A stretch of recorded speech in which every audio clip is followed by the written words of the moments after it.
लक्ष्मण जी बोले तब से क्यों खड़ा किए थे, पहले क्यों नहीं बताए? चलिए वहीं लेकर चलिए, पैदल पार जाएंगे। केवट जी बोले अभी नहीं, रात में चलना होगा, रात में। लक्ष्मण जी बोले सवेरे का 8 बजा है, रात में चलेंगे, पूरा दिन क्यों?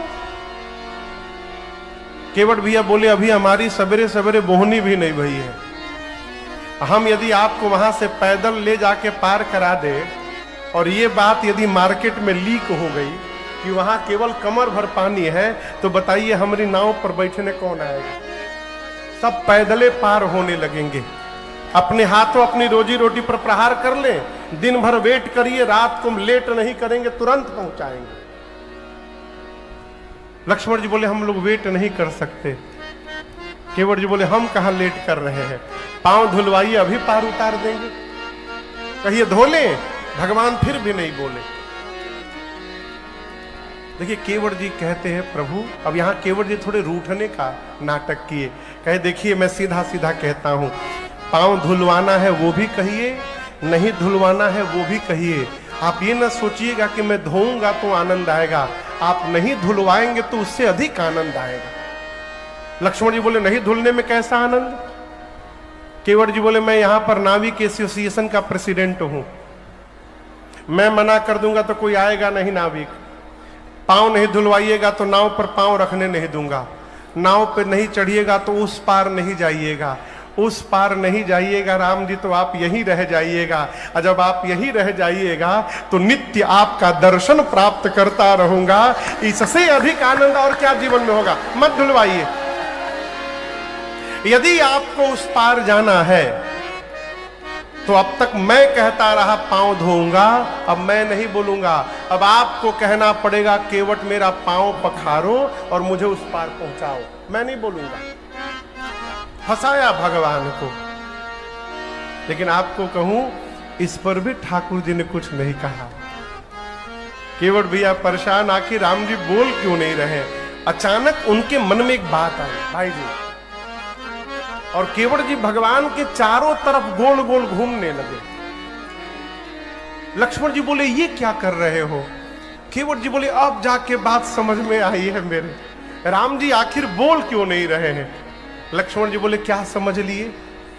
केवट भैया बोले राम जी जो कपड़ा पहने हैं ना, उस कपड़े में कहीं कोई जेब नहीं बना है। जेब नहीं बना है इसका मतलब कि आज मेरे जैसे ही राम जी भी ठनठने गोपाल हैं, इनके पास कुछ है वो नहीं। अब मैंने अपनी इतनी गरीबी सुना दी कि नाव चलेगी तो घर में भोजन जाएगा, और इनके पास कुछ देने के लिए है ही नहीं, इसीलिए नहीं बोल रहे थे ना, कुछ देने के लिए नहीं। यही बात है ना, पहले बोलना चाहिए ना राम जी। चलिए मुक्त करता हूं। आज तक आप सुने होंगे कि भगवान भक्त को मुक्त करते हैं, आज पहली बार एक भक्त भगवान को दबाव से मुक्त कर रहा है। मुक्त करता हूं प्रभु, पांव धोऊंगा, नाव पर बिठाऊंगा, गंगा के उस पार भी पहुंचाऊंगा।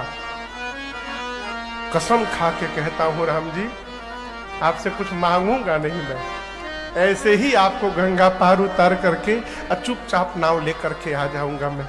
केवट जी बोले प्रभु पद कमाल धोई चढ़ाई नाव नाथ उतराई चहो नाथ उतराई चहो नाथ उतराई। लक्ष्मण जी बोले हम कैसे मान ले तुम्हारी बात? बोले मोहि राम राउर आन दशरथ सापथ सब साची कहो सपथ सब साची कहो सपथ सब साथी। लक्ष्मण जी अवैश्य हो गए। बरुती रमारहु लखनऊ में, जब लगी न पाय पथारी हो। बरुती रमारहु लखनऊ में, जब लगी न पाय पथारी हो। तब लगी न तुलसीदास, नाथ कृपा पार तारी हो। पार पार उतारी हो। पार पार उतारी हो। पार पार उतारी हो।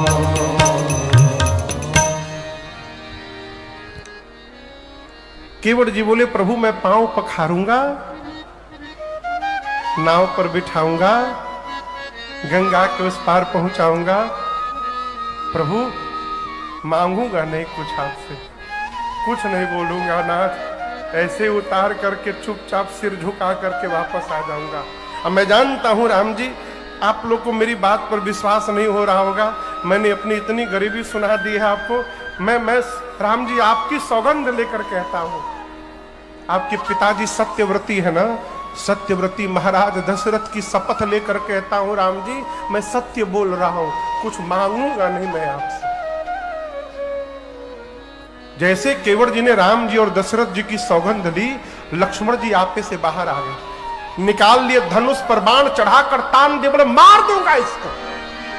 इसकी हिम्मत कैसे हुई भैया और पिता की से सौगंध लेने की। केवट जी बोले लक्ष्मण जी हमसे बात करिए। बड़ा भाई हाथ फैलाकर मांग रहा है और छोटा भाई बाण निकालकर डरा रहा है, तो समझिए मैं डरने वाला नहीं हूं। आज मैं डरने वाला नहीं हूं। आपको क्या लगता है आप बाण मारिएगा तो मैं मर जाऊंगा? ये आपका भ्रम है। मुझे भी पता है मरते समय जिसके मुख से राम जी का नाम निकल जाए उसका उद्धार हो जाता है, मैं भी जानता हूं।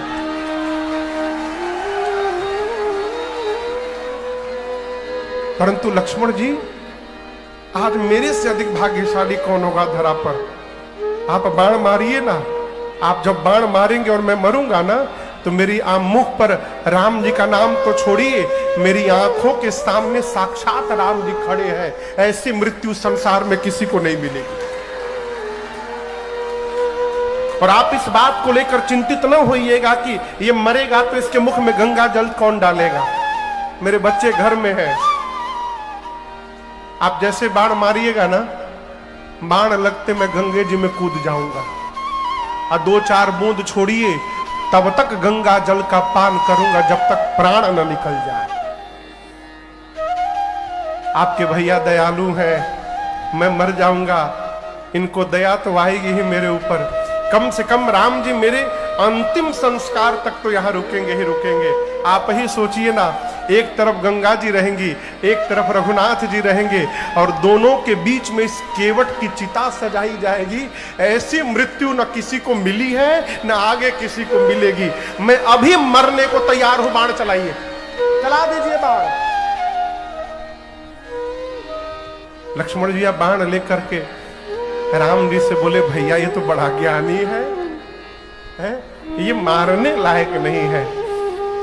केवट जी बोले प्रभु लक्ष्मण जी भले बाण चला दे, परंतु जब तक पांव नहीं धोऊंगा मैं, तब लगी न तुलसी दास नाथ कृपा पार उतारी हो। कृपा पार उतारी हो। हमारा आपका कितना सौभाग्य है। थोड़ी देर पहले हनुमानगढ़ी से पूज्य महाराज श्री का दर्शन मिला, बीच में मेरे पूज्य महाराज श्री का दर्शन मिला, पुनः श्रीधाम अयोध्या से तपस्विनी छावनी से हमारे आपके मध्य प्रातः स्मरणीय पूज्य जगत गुरु परमहंसाचार्य जी महाराज यहाँ पर कृपा करके उपस्थित हुए।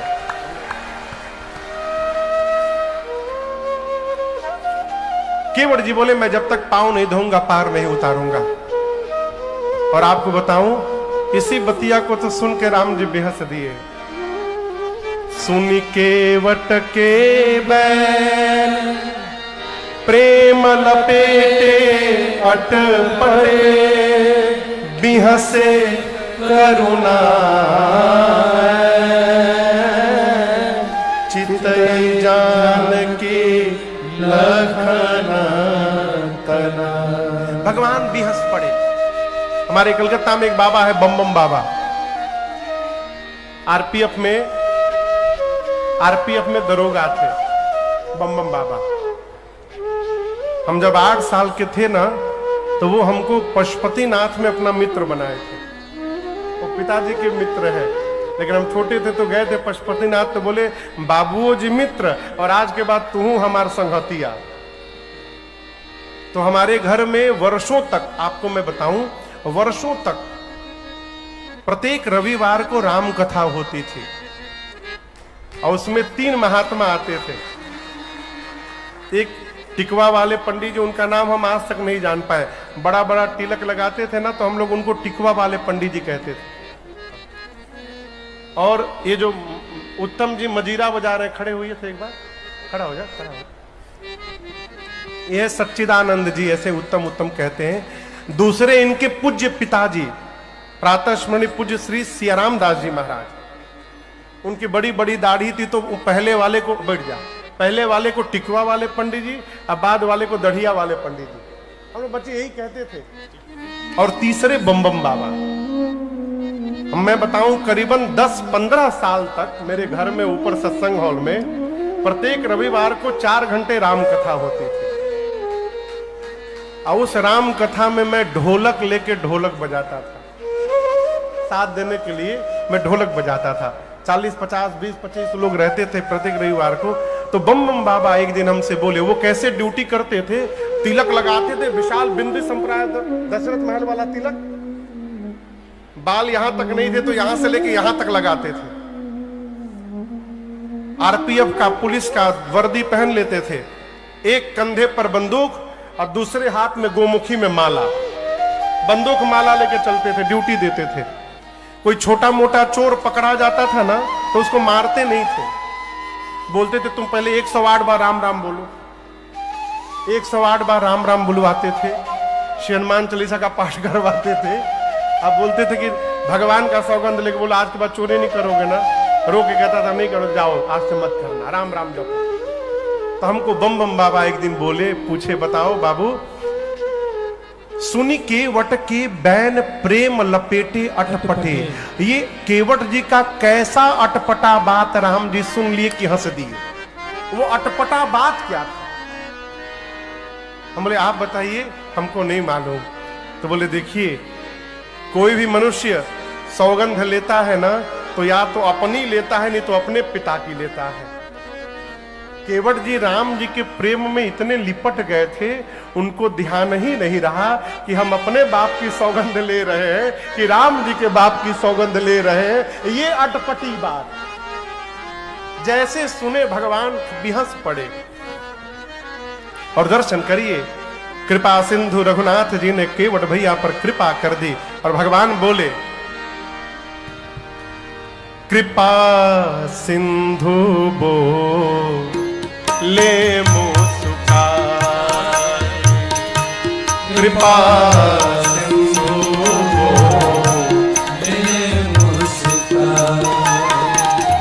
सोई करो जेहि तव नाम न जाई, सोई करो जेहि तव नाम न जाई, बेगियानु जल पाय पखारो,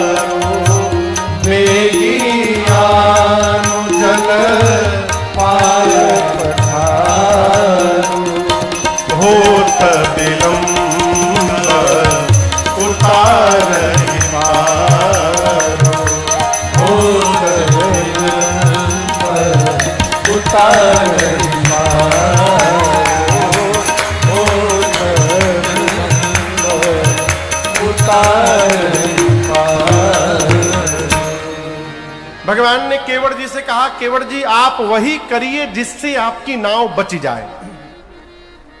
भगवान ने कह दिया, भाई जी क्या करिए? सोई करूं जेही तव नाव न जाई। केवट जी बोले, प्रभु हम पहले बता चुके, हम गंवार हैं, का करूं? आप साफ साफ बताइए हमको का करूं। लक्ष्मण जी बोले, भैया आप कहिए तो हम एक बार समझाएं इनको। राम जी बोले, ना ना हम ही समझावत। तो अब दर्शन करिए, राम जी ने स्पष्ट कहा, बेगी आनु जल पाय पखार। केवट जी होत विलंब उतार पार। भगवान ने केवट जी को जल लाने के लिए कहा, पांव पखारने के लिए कहा और कहा शीघ्र उस पार उतारिए। आपको मैं बताऊं, अब तक केवट जी खड़े हैं और जैसे भगवान ने पांव पखारने के लिए कहा, केवट जी वहीं बैठ गए। केवट जी बैठे तो लक्ष्मण जी टेंशन में बोले, भैया ये तो बैठ गए। राम जी बोले, पूछो क्यों बैठ गए? लक्ष्मण जी बोले, भगवान ने, भैया ने धोने के लिए बोला है ना, धोइए ला करके पानी। केवट जी बोले, धोने के लिए बोले होते तो कब का धो दिया होता। राम जी धोने के लिए नहीं, पखारने के लिए बोले। लक्ष्मण जी बोले, भाई साहब दोनों अलग अलग है। कहा केवट जी बोले, एक ही रहता तो दो शब्द क्यों बनाया जाता? धोने का मतलब पानी लाओ और रगड़ के धो दो, अब पखारने का मतलब कि अगल बगल पत्नी बच्चों को बिठाकर पूरे परिवार के साथ मिलकर धोने का नाम है पखारना। अब अकेले हम कैसे पखार दें? लक्ष्मण जी राम जी से बोले, भैया इतना भारी शब्द क्यों बोले आप? सीधा सीधा बोले होते धोने के लिए। राम जी बोले, मैंने बोला नहीं है, यही तब से कही रहे थे, मोहि पद पदुम पखारन कहो। अब हम कहा जाने इसका इतना खतरनाक अर्थ निकाल लगा लेंगे। अब इस दृश्य को आप दर्शन करिए। केवट जी बैठकर राम जी की आज्ञा चाहते हैं कि राम जी आज्ञा दीजिए कि मैं परिवार को बुलाऊं। केवट जी की बात सुनकर लक्ष्मण जी राम जी से बोले, भैया 3 घंटा से खड़ा किए हैं यहाँ पर, कहीं भेजना नहीं, अकेले धोएंगे आज, अभी बहुत हो गया इनके मन का। अब राम जी को लक्ष्मण जी का भी मन बचाना है, केवट का भी मन बचाना है। गोस्वामी जी ने इस दृश्य को कवितावली जी में लिखा, अरे प्रभु रुख पाई के, भगवान का आदेश नहीं, क्या रुख, रुख बने आंख से इशारा। लक्ष्मण जी बोले, भैया भेजना नहीं है। राम जी बोले, बिल्कुल सही बोले, कहीं नहीं भेजना इनको। केवट जी, प्रभु क्या करी हम? भगवान आंख से बोले। भगवान ने क्यों आंख से? और जैसे भगवान ने इशारा किया, केवट जी भागे। अरे बुलाई बालक घर नीहूं। जैसे इशारा मिला, केवट भैया गंगा किनारे से दौड़े गांव की ओर। लक्ष्मण जी बोले, भैया बिना बोले भाग गया। राम जी बोले, भाग गया तो हम क्या करें? कोई दूसरा ऑप्शन है? खड़े रहो। केवट जी गए, दूर से बच्चों को, पत्नी को बुलाए, चुनुआ मुनुआ टुनुआ पुनुआ कुनुआ झुनुआ सुनुआ सब दौड़। पूरा परिवार मिला। कहां मिला? जहां हाईवे है ना, हाईवे, वहीं पर मिला पूरा परिवार, हाईवे के पास में।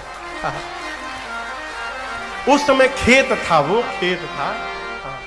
तो राम जी पूरा परिवार जमा हुआ तो सिखाए, चुपचाप दौड़ के गंगा के किनारे जाओ। 2 पुरुष हैं, एक सांवले हैं गोरे। लिसन केयरफुली, ध्यान से एकदम सुनो। गोरके के पास भूल कर भी मत जाना, बहुत खतरनाक है। हर बतिये में बाण निकाल के खड़ा हो जाता है मारने के लिए। जो सांवले वाले हैं ना, वो तो बोलते ही नहीं है। कितना मेहनत करने के बाद अभी एक बार इशारा किए हमको, जा करके उनको प्रणाम करके और चारों ओर से घेर करके बैठ जाना। पत्नी ने कहा, प्रणाम करना तो ठीक है, ये घेरना क्यों है? केवट जी बोले, 3 घंटे से खड़ा किया हूं, अब 2 घंटा भी और खड़ा करना है उनको। घिरे रहेंगे न राम जी, भाग नहीं पाएंगे। परिवार आया और आप दर्शन करिए, बंदी के चरण चहुदिसी बैठे घेरी। भगवान को चारों ओर से परिवार घेर करके बैठ गया। लक्ष्मण जी देखे तो मन ही मन बोले और धुलवाइए पांव, घेराबंदी शुरू हो गया। केवट जी के बच्चों से लक्ष्मण जी पूछे कहां गए तुम्हारे बाबूजी? लड़का बोले हम कहां जाने। केवट जी दौड़े घर में, सोचने लगे किसमें ले चल के पांव धोऊं। बहुत दिमाग लगाए, कठौता ले चलूं कि कठौती?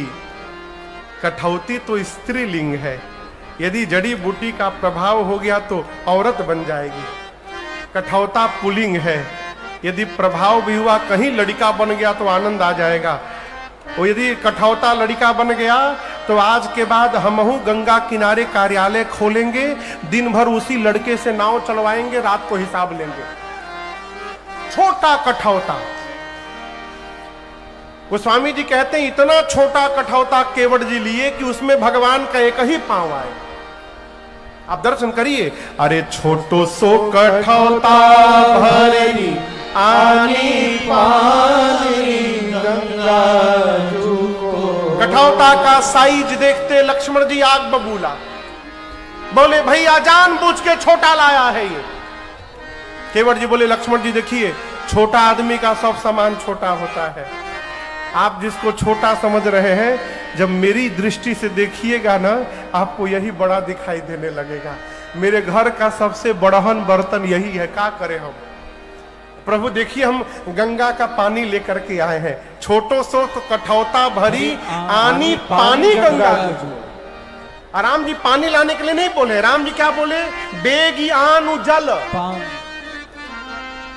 गंगा जी में पानी नहीं होता, गंगा जी में क्या होता है? जोर से बोलिए, जल। केवट जी बोले गंगा जी का पानी लाया हूं। लक्ष्मण जी बोले कितना बड़ा मूर्ख है, गंगा जल को गंगा पानी बोल रहा है। केवट जी बोले लक्ष्मण जी आपके लिए गंगा जल होगा, लेकिन हम लोग इसी गंगा के किनारे रह रह कर ना इस गंगा को जल से पानी बना दिए हैं। और आज पुनः उस गंगा पानी को राम के चरण से स्पर्श करा करके इसको गंगा जल बनाने के लिए लाया हूं, इसलिए गंगा पानी बोल रहा हूं मैं।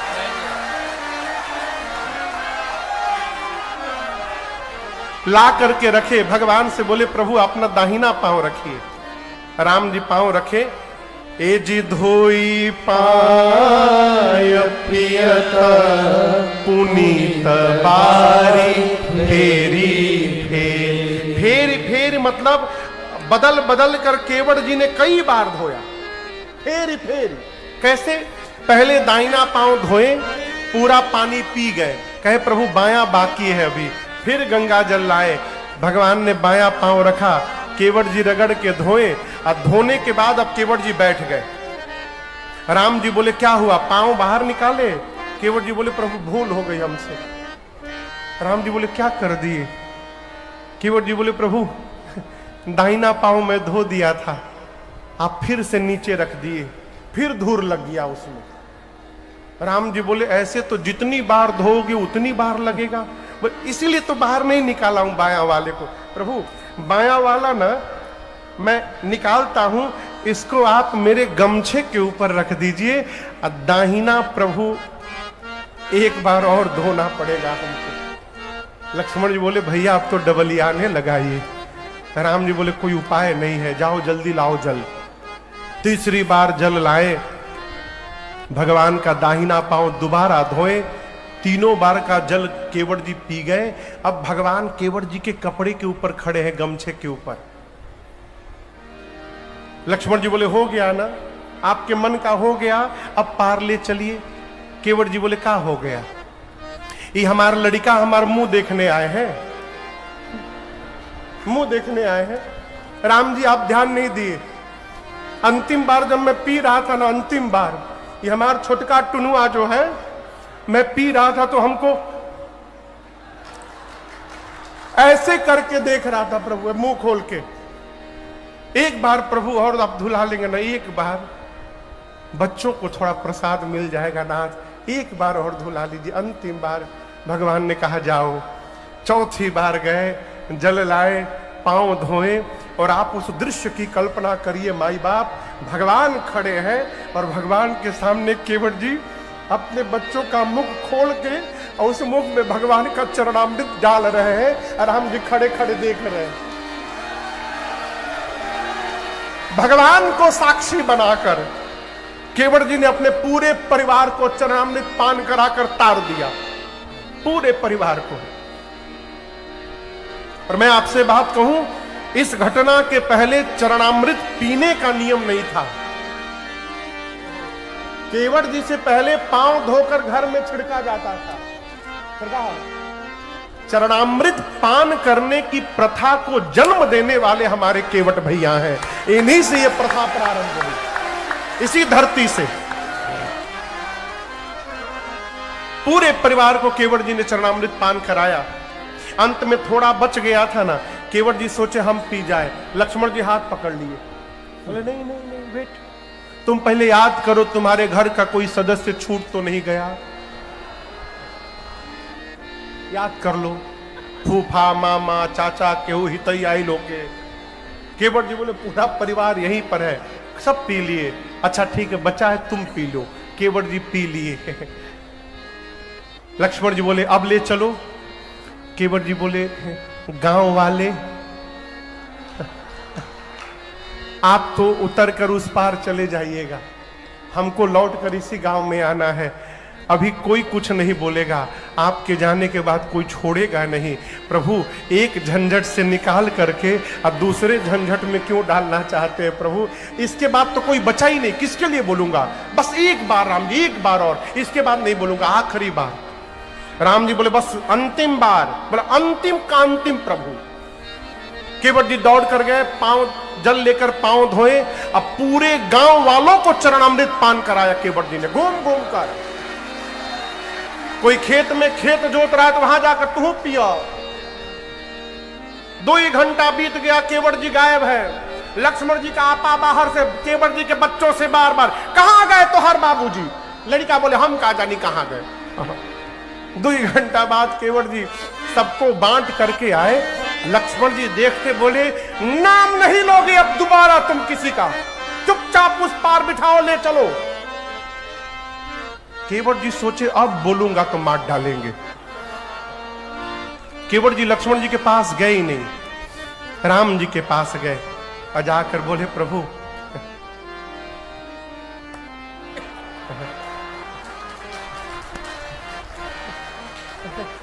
राम जी बोले ये क्या है?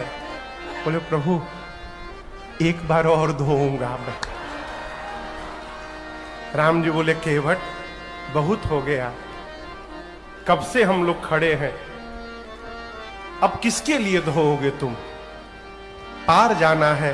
केवट जी बोले प्रभु आपसे पहले कई लोग पार जाने के लिए खड़े हैं। राम जी बोले दिखाई तो कोई नहीं दे रहा है।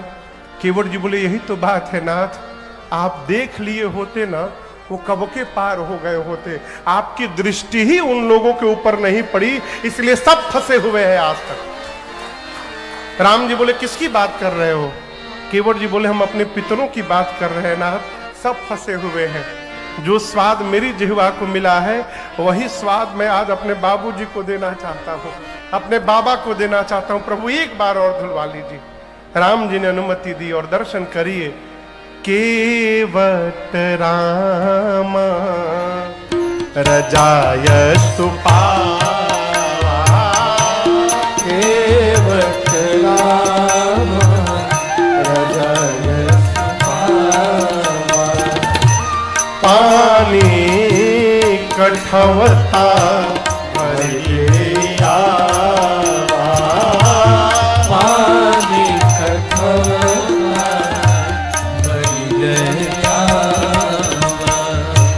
अति आनंद उमगियानुरागा,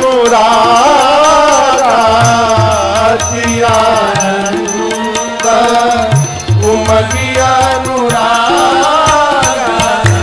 चरण सरोज पठारन लागा, चरण सरोज पठारन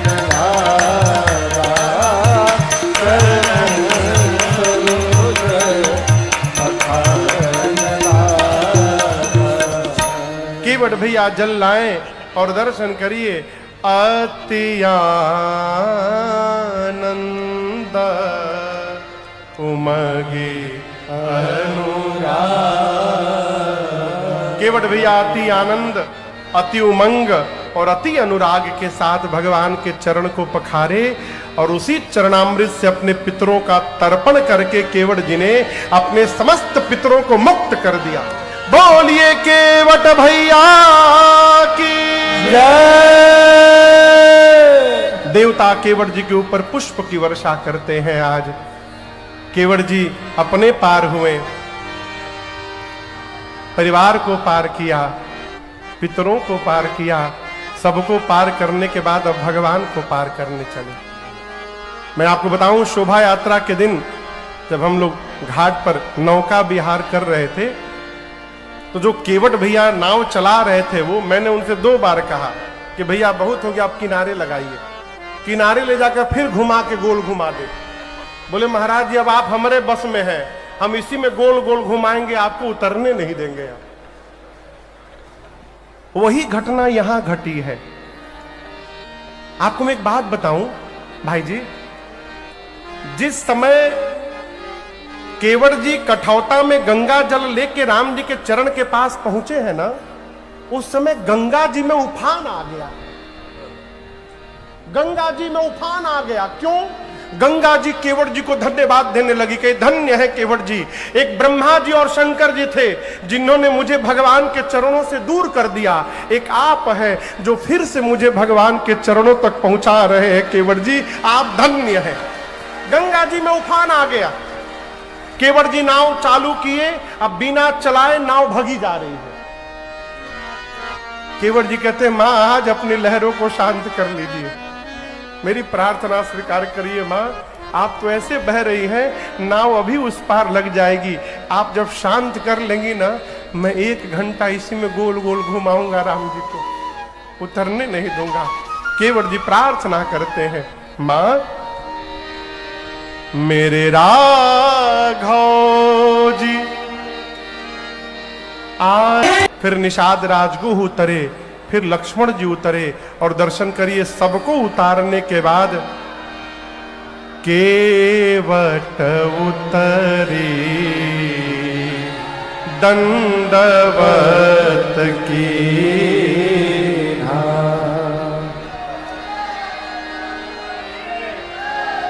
अब बैठ जाइए, बैठ जाइए, बैठ जाइए। सबसे अंत में उतरने के बाद केवट जी ने भगवान के श्री चरणों में दंडवत किया है। आप पूरी कथा सुन रहे हैं, अब तक केवट जी ने राम जी को ऐसे नमस्कार भी नहीं किया। 5-6 घंटे बीत गए, उतारने के बाद दंडवत किया। क्यों? केवट जी जानते हैं पहले प्रणाम कर लूंगा तो फिर जो राम जी बोलेंगे वो करना पड़ेगा, मैं पहले अपने मन वाली करूंगा, अब मेरे मन वाली हो जाएगी उसके बाद दंडवत करूंगा। केवट भैया ने दंडवत किया। भगवान ने आज केवट जी को उठाया नहीं। क्यों? राम जी सोचे ये पुत्र है, इसने कह दिया कुछ नहीं चाहिए, मेरा धर्म क्या कहता है, केवट जी को बिना कुछ दिए विदा कर दूंगा यहां से। भगवान ने मारे संकोच के नहीं उठाया।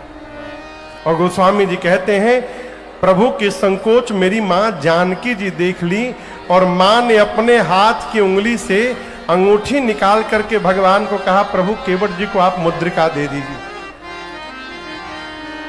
राम जी ने कहा सीता जी आपने अपने हाथ से निकाल लिया।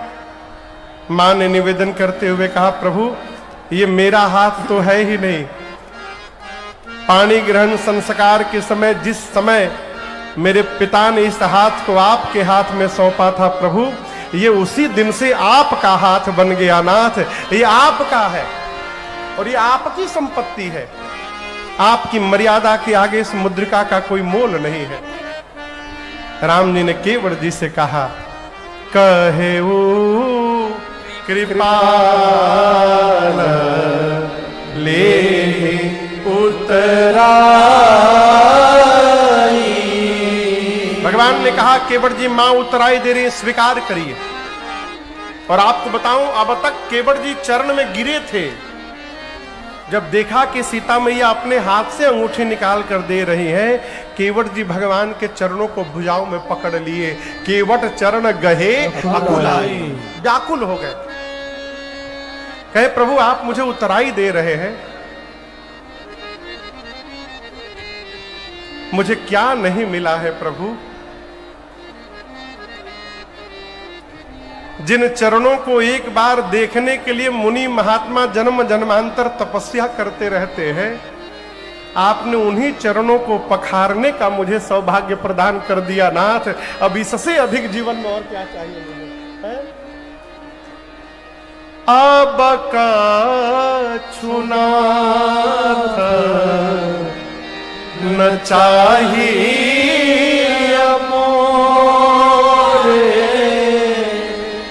दीन दया अनुग्रह तोरे। केवट जी बोले प्रभु मुझे कुछ नहीं चाहिए। आप दर्शन करिए, हम लोग केवट जी के पांव के धूल के बराबर भी नहीं आते। हम लोग मंदिर में मांगने ही जाते हैं और केवट जी को भगवान अपनी ओर से दे रहे हैं। केवट जी बोले प्रभु मुझे कुछ नहीं चाहिए। कौन कह रहा है जिसके घर में रात का भोजन नहीं है, मुझे कुछ नहीं चाहिए प्रभु। हमारे जीवन के दुख का यही कारण है माई बाप, जो मिला है हम वो देख नहीं रहे हैं, और जो मिल नहीं सकता हम उसी की चिंता में दिन रात रोते रहते हैं। हमारे पूज्य महाराज ऋषि हमसे बार बार कहते, बाबू जीवन में प्रसन्न रहना चाहते हो तो इसकी सूची मत बनाना कि भगवान ने क्या नहीं दिया, हमेशा इसकी सूची बनाना कि ठाकुर जी ने हमको क्या क्या प्रदान किया है। जीवन में हमेशा आनंद बना रहेगा। नित्य भगवान से कहिए, नित्य क्या, तेरा शुक्रिया है, तेरा शुक्रिया है।